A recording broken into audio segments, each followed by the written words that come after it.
Thank you so much, QuickShot and Official, for that entertaining game. And we wanted to start by taking a look at the early game, specifically Crepo, you did, because it was not a question of one team or the other messing up, but more a question of G2 pushing Fnatic into the defensive and making them come up with solutions. Is that correct? Yeah, that, and I think Fnatic from the get-go was in a bad spot because of the draft. The reason we're gonna look at like these clips is because it's really cool how it's all kind of connected, and what Fnatic was trying to do to avoid bad situations. So we're starting off with Zed and Mithy were getting a bad base here, so they snug back into the lane and they punish Reckless when he walks up. So that's a mistake from Fnatic because they played their early lane really well. But to solve that, they kind of, I would say randomly, but obviously not randomly. Yeah. They rotated top to add more pressure on Expect and kind of group with Soaz, also to match to the level 6 timing from Perks, again not to get picked off and roam down or teleport on the bot lane. They pushed in top again, rotated mid, and made a pick onto Perks. So it's just highlighting how you can funnel pressure from one lane into the other. And if we compare that to what we saw in the first game of the day, it's on a whole different level macro-wise. But then you see that G2 kind of, they see it, you're like, okay, that's nice. It's a good one. It's a good one, cheeky. But they played this really clean, calm and collected style over the whole span of the game that was so hard for Fnatic to fight out of, especially because they had these losing side lanes. Official talked a lot about it in the game. 1-3-1 with losing side lanes is incredibly hard to play. But I really like the way Fnatic solved these issues. Like, they had a really strong early level 1 contest. They lost the lane due to the sneak in from Zed and Mithy, so they rotated top, rotated mid. It all looked kind of good, but suddenly they were behind gold anyways. Yeah, they certainly were. We saw a lot of aggression coming out from Trick, something that we expected from him.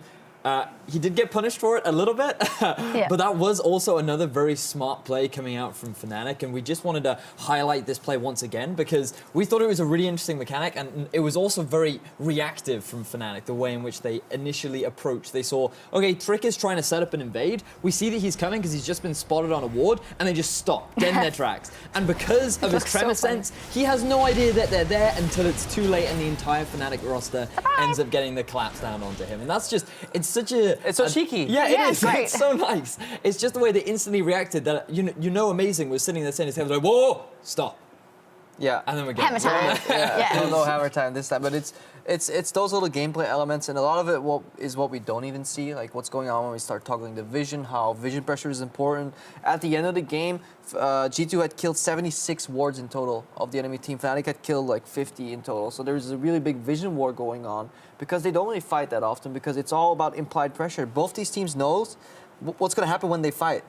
Like, okay, if we meet here, like, X is going to beat Y, therefore we don't fight, so we back off, and it's all a pressure game. And funneling and heaving over that pressure into different lanes is what makes it so fascinating. And definitely, and the vision and the pressure game and setting up the objective is something we saw by the Baron play by G2, or rather picking off Fnatic to get to that Baron later, and was very nice from them. A very nice line from Mithy to kind of set them up for success in the rest of the game. Yeah, so just at the start of this, I want you guys to have a look at exactly how the vision is set up. You can see the entire top half of the map for G2 is entirely lit up, and this is exactly what Crepo was highlighting too. The slow back and forth, the pressure slowly working its way in, enabled G2 to get all this vision so that Mithy could come around from the flank and set off this entire play.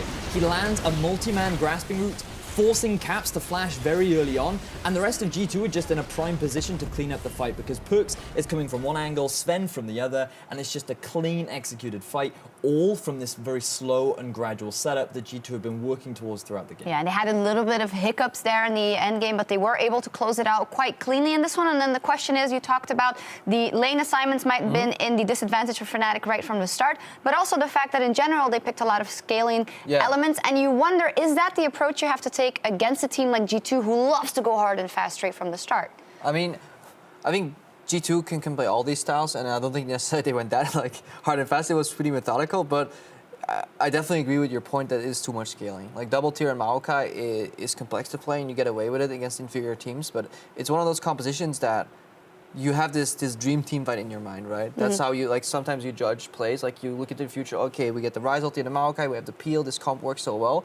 But G2 will never allow you to use that comp. They will just always use minions to scout ahead to avoid the picks. They will pressure multiple lanes at once, and you find yourself kind of struggling. It's very reminiscent of what happened in Season 2 and 3 when all these teamfight teams built the dream comp, but they were never allowed to use it because they got split pushed on. It's like, why is this at top? Why is he bottom all of a sudden? Same thing happened here with G2 Esports. And a thing or two was, of course, also because of the bans coming out of G2. You don't have that much room to play with and pick exactly what you want anymore because you have to adjust. Fnatic picked blue side, or did you? I mean, they shouldn't lock Nami. Yeah, I think you should, if you have like some other picks there, like you shouldn't pick a Nami when you're planning on going for the Maokai top. I think there were solutions for Fnatic. This is probably a comp that worked in scrims against other teams. Because if there's a team that is not as refined or G2 or Splice, like this comp works for sure. You go late game and you win. And we do criticize the comp, but one factor that actually made things a lot worse for Fnatic was actually Cap. So I was following him throughout the game, and he got caught 3 different times after Fnatic had actually gotten themselves an advantage. So he was just giving away a lot of what Fnatic had already built up for themselves. Super sexy gank though from Trick in the middle. Yeah, it was. It was super clean, like, but because we were looking back at the pings, and you could tell that he was aware, okay, Trick is mid, he wasn't expecting it,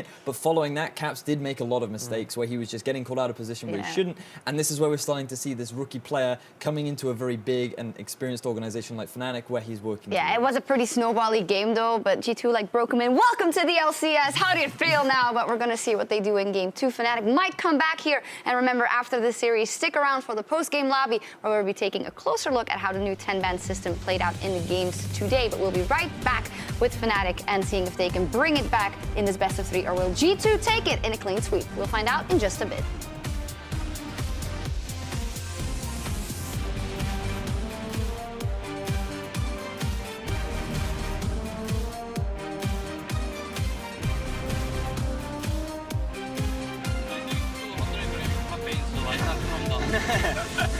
And Barrow onto Caps, a seismic shot, first blood to G2. Now Caps is here. Oh, Trick, it's jumped on. 3 members of Fnatic. That was fantastic. Not gonna work out. Strangle Thorns catches and prevents 3. Perks gets 1. Running away for Fnatic. It's a double kill. The Winions are all G2 leads. Caps is in trouble. He's trying to bounce the spell flux, trying to bounce the AoE. The Nexus turret drops. G2 Esports turn their focus to the Nexus and take Fnatic down.